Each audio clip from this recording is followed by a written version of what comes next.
Hello everyone, कैसे हो सभी। सबसे पहले तो welcome to my channel Tejas education hub पे आप सभी का स्वागत है। सबसे पहले तो भाई, जैसा कि आप लोगों को पता होगा कि हम जो क्लास शुरू कर रखी है जिसमें हम क्या है, डेली आंसर राइटिंग कर रहे हैं। तो आज का जो सेक्शन है उसमें क्या है, मैंने कुछ क्वेश्चंस आपको दिए थे करने के लिए, और वो जो क्वेश्चंस हैं मैंने आपको दिखाया भी था। ठीक है कि भाई क्या था हमारे पास, कि भाई पहला क्वेश्चन था कि भाई जो पोर्तुगीज हैं वो पहले आए थे और सबसे लास्ट में गए। इस कॉन्टेक्स्ट में हमें क्या है, इम्पैक्ट बताने थे कि भाई पुर्तगीज हैं उनके क्या इम्पैक्ट पड़े इंडिया के ऊपर। ठीक है, तो उनका क्या है, एक प्रकार से हमें उनकी जो उपस्थिति है उनका प्रभाव बताना था, क्या प्रभाव पड़ा है हमारे मतलब इंडिया के ऊपर उसका। दूसरा क्वेश्चन क्या था, trace the development of the land revenue policies with in the context of colonial, जो ब्रिटिश जो कॉलोनियल है रूल है इंडिया में, तो उसके कॉन्टेक्स्ट में हमें बताना था कि भाई जो सीधी सी बात है, ब्रिटिश जो औपनिवेशिक शासन था उसमें भू राजस्व जो नीतियां आई थी उनके विकास के बारे में पता लगाना कि भाई किस किस प्रकार से जो वो नीतियां आई थी। तो हमें क्या है, ये दो क्वेश्चन है हमें देखने हैं। तो सबसे पहले तो देखो, आज मैंने देखो थोड़ा सा है ना, हटके कुछ करने की कोशिश की। मैंने सोचा कि मैं एक बार एक क्वेश्चन मैं भी लिख के देखूं। तो आज मैंने क्या किया, एक ये जो क्वेश्चन है लिख के देखने की ट्राई किया था।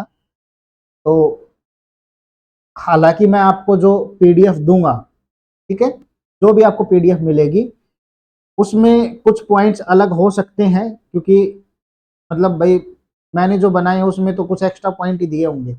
लेकिन अभी फिलहाल में जो मैं आपको, जो मैं मतलब भाई जो मैं दिखाऊंगा उसमें कुछ चीजें मेरे द्वारा लिखी गई हैं। मेरे जितना भी दिमाग में था, जहन में था, मैंने उसको इस पेपर के ऊपर लिख दिया है।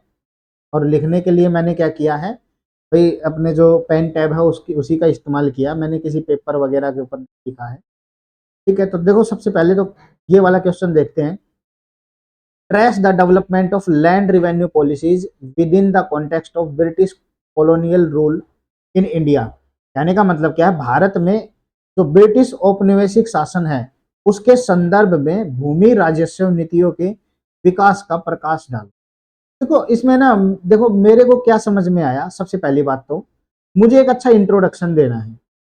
ठीक है, तो इस क्वेश्चन को जब भी मैं अपने अपने एंगल से अगर मैं देखूंगा तो भाई देखो सीधी सी बात है, अगर भूमि की बात हो रही है, लैंड रिवेन्यू की बात हो रही है, तो लैंड रिवेन्यू किसके ऊपर हमें देखने को मिलेगा, कृषि क्षेत्र के ऊपर ज्यादा देखने को मिलेगा। ठीक है, तो कहीं ना कहीं मैं इंट्रोडक्शन में क्या डालूंगा कि भाई जो उस समय जो ब्रिटिश कॉलोनियल रूल था ना, उस समय जो मतलब भाई कैसा कृषि कैसा चल रहा था, किस प्रकार के मतलब मान लो भाई यहाँ पे डेवलपमेंट हुए, उन चीजों को मैं यहाँ पे देखूंगा। ठीक है, दूसरा क्या है, अगर मैं यहाँ पे उसके बारे में लिखूंगा तो मैं ये भी बताऊंगा कि भाई जो ये भू राजस्व की जो नीतियां वगैरह होती थी, ये एक प्रकार से क्या था कि भाई कई चीजों को कंट्रोल करने के लिए भी, मान लो भाई ये जो एक्ट वगैरह आते थे तो ये कुछ चीजों को कंट्रोल करने के लिए भी आते थे कि भाई किसको अधिकार देना चाहिए, कौन इनको कलेक्ट करेगा इस रिवेन्यू को। ठीक है, और उस रिवेन्यू में मतलब भाई प्रशासन का क्या रोल होगा। तो ये सारी चीजें हम क्या है एक बार इंट्रोडक्शन में डाल सकते हैं। जैसे कि मैंने देखो इंट्रोडक्शन में डालूंगा, मैं आपको दिखाता हूँ अभी इसका आंसर मैंने क्या लिखा है। अब देखो बॉडी पार्ट की बात करें तो बॉडी में देखो आप क्या लिखोगे, भाई मुझे ये बताना है कि भाई जो लैंड रिवेन्यू जो पॉलिसीज है ना उनमें विकास कैसे हुआ, डेवलपमेंट कैसे आया। ठीक है, तो भाई आप लोगों को पता होगा कि भाई कुछ ऐसे एक्ट मतलब भाई कुछ लैंड रिलेटेड डेवलपमेंट्स हुए थे जिनमें सबसे इंपॉर्टेंट दो तीन थे, जैसे परमानेंट सेटलमेंट था, रैयतवाड़ी जो था, महलवाड़ी जो सिस्टम था, लैंड रिवेन्यू सेटलमेंट करके एक पॉलिसी आई थी, उसके अलावा बंगाल टेनेंसी एक्ट आया था। तो ये जो चीजें थी ना, जो मैंने यहाँ पे हिंदी में भी लिखी हुई है, ये सब चीजें यहाँ पे एक्सप्लेन करनी थी, इनके बारे में थोड़ा थोड़ा बताना था। दूसरा क्या है, कंक्लूजन निष्कर्ष बताना था मुझे। ठीक है, अब देखो मैंने इसमें क्या लिखा है और क्या इसका आंसर मैंने दिया है। मैं एक बार पेन ले लेता हूं किसी दूसरे कलर का। तो ये मैंने पेन ले लिया, तो देखो क्या कहना है। भाई देखो मैंने इंट्रो में सबसे पहले क्या लिखा, देखो during British rule in India economy was dependent on agricultural sector. सीधी सी बात है भाई, अगर मैं लैंड रिवेन्यू की बात कर रहा हूं तो भाई मैं यही तो बताऊंगा कि भाई लैंड रिवेन्यू का जो पैसा आता है वो एग्रीकल्चर सेक्टर के ऊपर पूरी इकोनॉमी डिपेंडेंट थी। और जो एग्रीकल्चर है ना वो बैकबोन था इंडियन इकोनॉमी का। और जो मेजोरिटी ऑफ जो पॉपुलेशन है ना वो डिपेंडेंट थी किसके ऊपर, फार्मिंग के ऊपर, अपने लाइवलीहुड के लिए। और जो ये जो कॉलोनियल जो एडमिनिस्ट्रेशन है वो ये चाहता था कि मैक्सिमम रिवेन्यू जनरेट किया जाए किसके थ्रू, लैंड के थ्रू। ठीक है, leading to introduction of various land reform. इसलिए उन्होंने बहुत सारे क्या है इंट्रोडक्शन, मतलब भाई कुछ लैंड रिफॉर्म्स है, कुछ पॉलिसीज वगैरह है वो लेके आए, जिनका एम क्या था, यानी उनका मेन उद्देश्य क्या था, उनका मेन उद्देश्य था regulate and control the land ownership. कहने का मतलब जो भाई लैंड ओनरशिप इसको बोलते भूमि स्वामित्व, ठीक है, वो कंट्रोल करना। दूसरा टैक्सेशन, कर वगैरह है, या एडमिनिस्ट्रेशन जो प्रशासन है उसको नियंत्रण करना उनका मेन काम था। भाई ये जो पॉलिसीज लाके वो क्या लाने चाहते थे कि भाई उनके पास एक तो ओनरशिप किसके पास रहेगी, पैसा कैसे आएगा, और प्रशासन कैसे उसमें मतलब भाई अपना भाई कंट्रोल करेगा, रेगुलेट करेगा। तो ये मैंने जो भी लिखा है, ये मैंने जो भी लिखा है वो क्या है, मेरा एक प्रकार से इंट्रोडक्शन है। ठीक है, अब देखो development of land revenue policies, क्या क्या डेवलपमेंट हुए लैंड रिवेन्यू पॉलिसीज में। तो सबसे पहले तो देखो परमानेंट सेटलमेंट के बारे में बता दो। मैंने इसमें देखो क्या लिखा हुआ है परमानेंट सेटलमेंट में, देखो इसे क्या है जमींदारी सिस्टम भी बोला जाता था। ये लॉर्ड कॉर्नवालिस के द्वारा 1793 में ये लाया गया था। और प्राइमरली ये किस में था, मतलब भाई बंगाल, बिहार और उड़ीसा में लाया गया था। हालांकि इसमें एक पॉइंट इसमें एक और डाल सकते थे कि भाई मद्रास के कुछ एरिया भी थे इसमें शामिल। ठीक है, और ये जो था ना ये एक फिक्स्ड लैंड रिवेन्यू रेट के ऊपर काम करता था। यानी जो 10/11 भाग है जो रेंटल जो दे रखा है, जो रेंट पे दे रखी है जमीन, उसका 10/11 भाग हमें मिलेगा। ठीक है, और इसमें क्या होता था, जो कलेक्शन के जो राइट थे ना वो ट्रांसफर कर दिए जाते थे किसी एक इंटरमीडियरी द्वारा, जिसे हम क्या बोलते थे, जमींदार बोलते थे। ठीक है, ये जो लैंड है ना, ये जो इससे क्या हुआ, जो भाई जमींदार था, अब ये इंटरमीडियरी क्या करेगा भाई, इनको क्या करेगा, ये ज्यादा से ज्यादा एक्सप्लॉयटेशन करेगा, हाई रिवेन्यू डिमांड क्रिएट करेगा, जिससे जो रूरल एरिया है, जो जो मान लो भाई जो ग्रामीण एरिया है वहां पे डिस्ट्रेस आ जाएगा। डिस्ट्रेस का मतलब एक प्रकार से आप ये बोल सकते हो कि भाई संकट की स्थिति आ जाएगी, क्योंकि वो लैंड के ऊपर इतना रिवेन्यू जनरेट नहीं कर पाएंगे, और इतना मतलब भाई वो लैंड जो रिवेन्यू है जो फिक्स कर रखा है वो नहीं दे पाएंगे। ठीक है, तो ग्रामीण एरिया में भी एक संकट की स्थिति आ जाएगी। अब देखो जो ये पॉलिसी है ना, ये पॉलिसी जो टोटल लैंड है ब्रिटिश एरिया का उसका 19% को कवर करती है। ये मैंने एक थोड़ा सा बेसिक इंफॉर्मेशन दे दी इसके बारे में। ठीक है, उसके बाद देखो अब आगे आ जाते हैं हम रैयतवारी सिस्टम। देखो ये रैयतवारी जो सिस्टम है, तो दूसरा पॉइंट है, ये इंट्रोड्यूस किया गया था 1980 में थॉमस मुनरो के द्वारा, और एक व्यक्ति और थे जिनका नाम था चार्ल्स रीड। इनको इनका देखो मेन पर्पज क्या था कि भाई जो ये इंडिविजुअल जो कल्टीवेटर है ना, जो इंडिविजुअल जो इसको बो रहा है, जो इस जमीन के ऊपर कर रहा है, वही क्या है कलेक्ट करे और अपना लैंड रिवेन्यू जमा कराए। ठीक है, यानी एक प्रकार से इसमें क्या है कि भाई इंटरमीडियरी, देखो ये मैंने इसकी लाइन यहां पे लिखनी चाहिए थी, मैंने यहां पे लिख दी, देखो एम्ड टू एलिमिनेट इंटरमीडियरीज, यानी जो बिचौलिए थे ना उनको खत्म करना था इसका काम। और ये एक प्रकार से अगर देखा जाए तो जो टोटल लैंड थी ना ब्रिटेन की, मतलब ब्रिटिश इंडिया की, उसकी 51% भाग को ये कवर कर रहा था, यानी इतने एरिया के ऊपर इसको लागू किया गया था। और ये जो इंट्रोड्यूस हुई थी सदर्न इंडिया के जो रीजन है जैसे मद्रास वाला कुछ पार्ट है, कुछ बॉम्बे प्रेसिडेंसीज है ना, वहां पे ये इसको लागू किया गया था। अब देखो इसमें एक वर्ड और आता है जैसे रैयत। रैयत का मतलब होता है जो इंडिविजुअल कल्टीवेटर जो होता है, इनको राइट दे दिए गए थे और इनका एक रिवेन्यू फिक्स कर दिया गया था कि भाई तुम्हें इतना रिवेन्यू देना है। ठीक है, अब बात आती है महलवारी सिस्टम। तीसरा पॉइंट आ जाएगा महलवारी सिस्टम। अब देखो महलवारी सिस्टम में क्या है, इंप्लीमेंटेड इन सर्टेन रीजन, ये कुछ रीजन में इंप्लीमेंट किया गया था। कौन से, इंडिया के, जैसे कि भाई पंजाब वाला एरिया है या फिर यूपी का जो, मतलब उस समय यूपी को वाला जो एरिया है इसको सेंट्रल प्रोविंसेस बोला जाता था। और किन के द्वारा किया गया था, ये होल्ट मैकेंजी के द्वारा ये मतलब भाई इंप्लीमेंट किया गया था। और कब किया गया था ये, 1822 में। लेकिन इसको है ना दोबारा से रिवाइव करके लॉर्ड विलियम बेंटिक ने 1833 में इसको लागू किया था फिर से। अब देखो इसमें क्या था, जो रिवेन्यू कलेक्शन है ना वो कलेक्ट किया जाएगा विलेज कम्युनिटी के द्वारा, यानी एक पूरा एक village as a community revenue collection देगा, जिसे कि एक महल के नाम से भी जाना जाता था। इसमें क्या हुआ, ये जो सिस्टम था ना, अगर आज के टर्म में देखे तो ये इंकरेज करता है किसको, भाई जो कलेक्टिव रिस्पॉन्सिबिलिटीज है उसको। ठीक है, और एडमिनिस्ट्रेशन को सिंपल और सरल बनाता है। क्या करता है ये, एडमिनिस्ट्रेशन को सिंपल और सरल बनाएगा। अब देखो इसके अंदर भाई 30% जो हिस्सा ना टोटल जो लैंड है ब्रिटिश इंडिया का वो कवर होता था। ठीक है, तो टोटल 30% जो है वो कवर होता था। चलो इसके बाद देखो लैंड रिवेन्यू सेटलमेंट आया था। देखो लेट 19वीं और 20वीं जो अर्ली जो 20वीं सेंचुरी है इस टाइम के ऊपर कुछ और भी लैंड रिवेन्यू मतलब भाई सेटलमेंट आए थे। जैसे पंजाब लैंड रिवेन्यू एक्ट आया था, ये मेरे को याद नहीं था तो मैंने इसका डेट नहीं लिखा, मतलब जो ईयर। लेकिन बॉम्बे वाला मेरे को याद था कि भाई ये 1879 में हुआ था। तो बॉम्बे लैंड रिवेन्यू कोड करके एक मतलब आया था।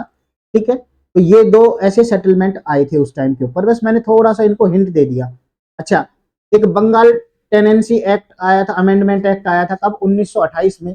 इसका मेन एम क्या था कि भाई एड्रेस इश्यूज ऑफ टेनेंट, जो मान लो भाई जो ऐसे जो टेनेंट थे उनके क्या है जो इश्यूज हैं उनको क्या है यहाँ पे मतलब भाई देखना, उनको मतलब भाई उनकी तरफ क्या ध्यान देना। ठीक है, तो कहने का मतलब ये था कि भाई टेनेंट का मतलब होता है काश्तकार, जो मतलब भाई काश्तकार जो होते हैं ना उनके राइट्स को देखना, उनके मतलब भाई राइट्स को क्या है मतलब भाई बचाने की जो है कोशिश करना, तो वो उसके लिए ये एक्ट आया था। इतना लिखने के बाद फिर मैं आ गया इसके कंक्लूजन पे। अब देखो कंक्लूजन में मेरे को क्या दिखाना है, मेरे को सबसे पहले तो जो ऊपर लिखा है वही बताना है कि भाई जो इवोल्यूशन है ना लैंड रिवेन्यू पॉलिसीज का ब्रिटिश रूल में, वो हमें रिवील करता है कि भाई जो कॉम्प्लेक्स जर्नी थी ना, जो एक्सपेरिमेंटेशन जो हुआ था, जो एडजस्टमेंट हुए थे, जो रिस्पॉन्सेज मिला था, सोशियो इकोनॉमिक चैलेंजेस देखने को मिले थे, उन सबका इवोल्यूशन देखने को मिलता है मुझे ये। और ये जो है ना, ये इसका जो इम्पैक्ट है इस पॉलिसीज के, वो एग्रेरियन जो सिस्टम है ना उसमें हमें देखने को मिले, जिसमें इंक्लूडिंग इफेक्ट, कुछ ऐसे इफेक्ट जैसे कि भाई इसका इफेक्ट क्या देखने को मिला, जो इसका जो इम्पैक्ट की वजह से इफेक्ट क्या देखने को मिला, भाई कमर्शियलाइजेशन हो गया। और कमर्शियलाइजेशन की वजह से मतलब भाई एक प्रकार से लोग पहले खाद्य फसल उगाते थे, फिर बाद में कमर्शियलाइजेशन हो गया, जैसे नील की खेती करना ये सब, ताकि ज्यादा से ज्यादा पैसा कमाया जा सके। ठीक है, और distress in the rural communities, और जो रूरल कम्युनिटीज हैं उनके अंदर क्या है डिस्ट्रेस, यानी एक संकट की स्थिति हमें देखने को मिली। ये देखो मैंने अपनी तरफ से लिखने की कोशिश की कि भाई मैं कैसा लिख सकता हूँ।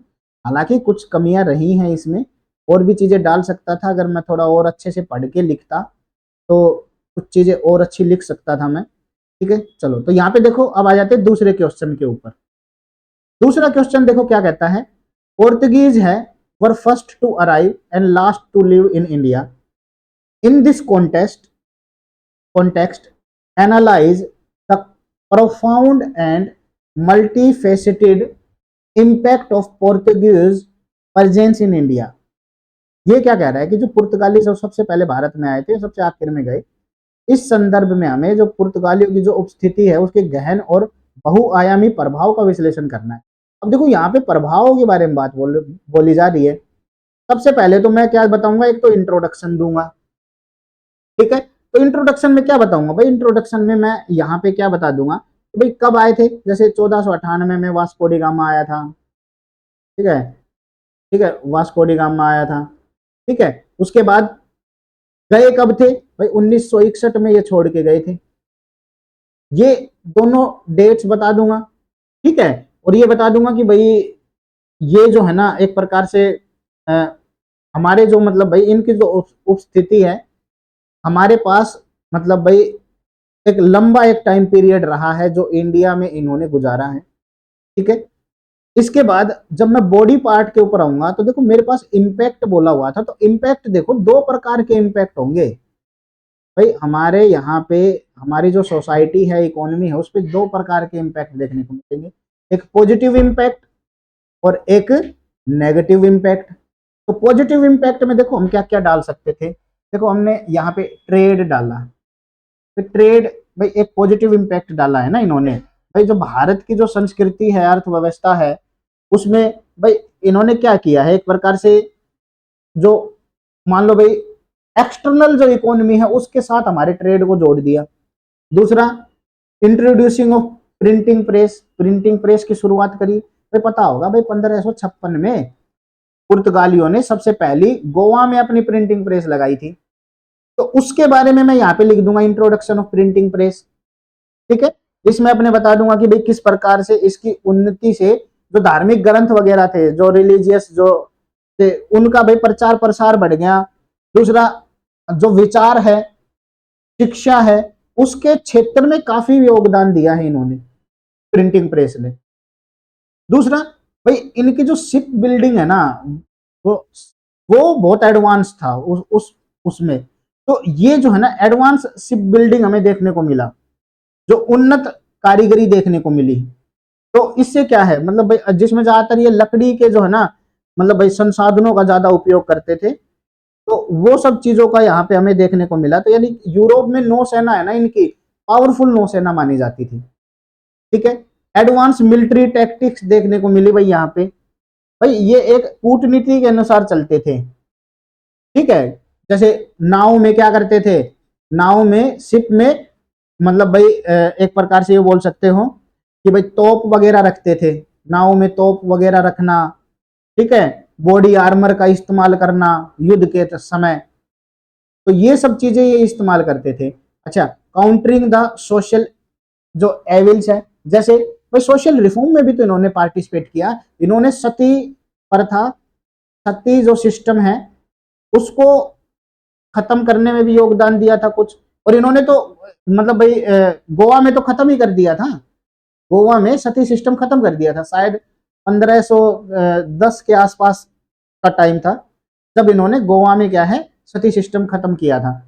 कल्चरल इन्फ्लुएंस देखने को मिला है भाई, इससे क्या हुआ भाई, यहाँ पे देखो कल्चरल इन्फ्लुएंस में क्या है, इन्होंने वास्तुकला, यानी भाई जो आर्किटेक्चर है, आर्ट है, उन सब का योगदान हमें यहाँ पे देखने को मिला। हमें गोवा में आज भी जब जाते हो तो आप कल्चरल इन्फ्लुएंस देखते हो इनका, पोर्तुगीज का, वहां के जो घरों का डिजाइन, वहां पे जो पहले की बनी हुई जो चीजें हैं, ठीक है। कुजीन्स में भी हमें योगदान देखने को मिला, जैसे आलू है, टमाटर है, ठीक है, मिर्च है, ये कहाँ से आए थे, ये भारत में कौन लेके आया था, ये यही तो लोग लेके आए थे, ठीक है। तो इन सब का योगदान हमें यहीं से देखने को मिलता है। अच्छा, नेगेटिव इंपैक्ट, नेगेटिव इंपैक्ट में क्या डालोगे भाई, इकोनॉमिक एक्सप्लॉयटेशन किया इन्होंने, भाई आर्थिक शोषण किया है। आर्थिक शोषण में क्या है कि भाई इन्होंने अपने आर्थिक लाभ उठाने के लिए प्राकृतिक संसाधनों को नष्ट किया, ठीक है, नेचुरल रिसोर्सेज को एक्सप्लॉइट किया। अच्छा, फोर्स्ड रिलीजियस कन्वर्जन देखने को मिला, भाई सबसे ज्यादा अगर मान लो भाई पोर्तुगीज हैं, वो अगर किसी चीज में शामिल थे तो वो थे फोर्स्ड जो रिलीजियस कन्वर्जन में, बहुत सारे मंदिरों को भी इन्होंने नष्ट किया था, ठीक है। तो इसका मतलब क्या था कि इन्होंने धार्मिक जो है ना धर्म परिवर्तन के ऊपर अपना जोर दिया था इन्होंने, मेन जो है। अच्छा, कन्फ्लिक्ट और वॉयलेंस भी देखने को मिलता था, ये क्या करते थे भाई, जो रिलीजियस, मतलब रिलीजियस कह रहा हूं, ये क्या करते थे, जो मान लो भाई जो लोकल जो जो रूलर थे उनके साथ क्या था भाई, ये लड़ाइयां भी करते थे। इसका एक एग्जांपल यही देख लो कि भाई जमोरिन जमोरिन है, ठीक है, जमोरिन है, उस उन्होंने कालीकट बंदरगाह के ऊपर लड़ाई लड़ी थी, ठीक है। यानी कहने का मतलब पुर्तगालियों का स्वागत किया जिस बंदे ने, उसी बंदे को इन्होंने हरा के उसी का एरिया छीन लिया, ठीक है। अच्छा, स्लेव जो ट्रेड वगैरह है और जो लेबर एक्सप्लॉयटेशन है, कहने का मतलब भाई जो दास व्यापार जो होते थे ना भाई, दासी दास वगैरह रखते थे, और जो श्रम, एक प्रकार से बोलते हैं, जो लेबर है उनका जो शोषण होता था, वो भी हमें देखने को मिला, ठीक है। तो ये भी यहाँ यहाँ से क्या है, बहुत सारे दासों को स्लेव बना के ले जाया जाता था। अच्छा, ट्रेड डिसरप्शन देखने को मिला भाई, जो पहले जो ट्रेड हो रहा था उसको इन्होंने डिसरप्ट कर दिया, बिल्कुल ही खत्म सा कर, मतलब खत्म तो क्या कर दिया, मतलब अपने हिस्से में ले लिया इन्होंने, ठीक है। तो ट्रेड जो है ना, व्यापार में भाई एक क्या है, एक प्रकार से यू बोल सकते हो कि भाई बाधा उत्पन्न की है, ठीक है। छोटे व्यवसाय हैं वो बाधित हो गए थे, क्योंकि अब छोटे व्यापार के ऊपर कंट्रोल ले लिया था इन्होंने। और जो कल्चरल जो एसिमिलेशन है, अगला जो पॉइंट है वह कल्चरल असिमिलेशन एंड डिस्ट्रक्शन, ठीक है। कल्चरल असिमिलेशन और डिस्ट्रक्शन आप ये बोल सकते हो कि भाई जैसे बहुत सारे ऐसे जो मतलब भाई कल्चर था हमारा, वो कल्चर इन्होंने कुछ खत्म हिस्सा ही कर दिया था। अब वहां पे जो कल्चर है जो फॉलो होता है वो हमारे जो कल्चर से बहुत अलग है, ठीक है। तो वो इसके अंदर आ जाता कि भाई कल्चरल डिसरप्शन भी देखने को मिला। अब देखो कंक्लूजन है, कंक्लूजन में आप लिख सकते थे भाई, कंक्लूजन में क्या लिखोगे भाई, इसमें यही तो लिखोगे कि भाई हालांकि भाई जो इन्होंने सामाजिक जो है ना कुछ उद्देश्य, कुछ ऐसी चीजें हैं जो इन्होंने की थी, जो हमारे यहाँ पे बहुत अच्छे प्रयास भी करे थे, लेकिन इनका जो मेन जो उद्देश्य जो था ना, इनका जो मेन जो मान लो एम था वो क्या था भाई, धार्मिक एजेंडा से प्रभावित थे ये लोग। दूसरा क्या था भाई, ये एक प्रकार से मतलब भाई औपनिवेशिक जो है ना, मतलब भाई आप यूं बोल सकते हो कि भाई एक प्रकार से प्रॉफिट पर्पज से आए थे, ठीक है। और उससे क्या हुआ भाई, समाज पे एक जटिल प्रभाव पड़ा है, और जो जो भी प्रभाव पड़े हैं, अब ऊपर जो आपने लिखे हैं आप उसमें ये बता देते कि भाई इसकी वजह से, इनकी वजह से दोनों प्रकार के पॉजिटिव और नेगेटिव दोनों प्रकार के परिणाम हमें देखने को मिले हैं, जिसकी वजह से हमारे जो समाज में क्या है, जो समाज को क्या है इन्होंने एक प्रकार से प्रभावित किया है, ठीक है। तो वो सब चीजें इसमें हम डाल सकते थे। तो ये जो चीजें है ना, मैंने आज क्या है, मैंने डायरेक्ट वो जो वैसे पीडीएफ बना के नहीं समझाया, मैंने इसको ऐसे समझाया ताकि भाई जैसे कि भाई मैं अगर लिख रहा हूं तो मैं कैसे इसको मतलब भाई अंडरस्टैंड कर रहा हूं। तो आप क्या है, आपके पास जो पीडीएफ है वो पीडीएफ तो मैं ग्रुप में भेज दूंगा, आपको बस इतना करना है उस पीडीएफ में से कुछ पॉइंट और देख लेने हैं, ठीक है। तो आपको क्या करना है कि भाई कुछ पॉइंट्स हैं वो और वहां से एक्सट्रैक्ट कर लेने हैं, और लिख के देखना कि भाई कितना लिख सकते हो। मैंने आपको ये समझाया है, कोशिश की है थोड़ा बहुत कुछ मतलब भाई अच्छा लिखने की, बाकी देखते हैं, ठीक है। चलो मिलते हैं आपको फिर नेक्स्ट वीडियो में, तब तक के लिए बाय बाय, टेक केयर।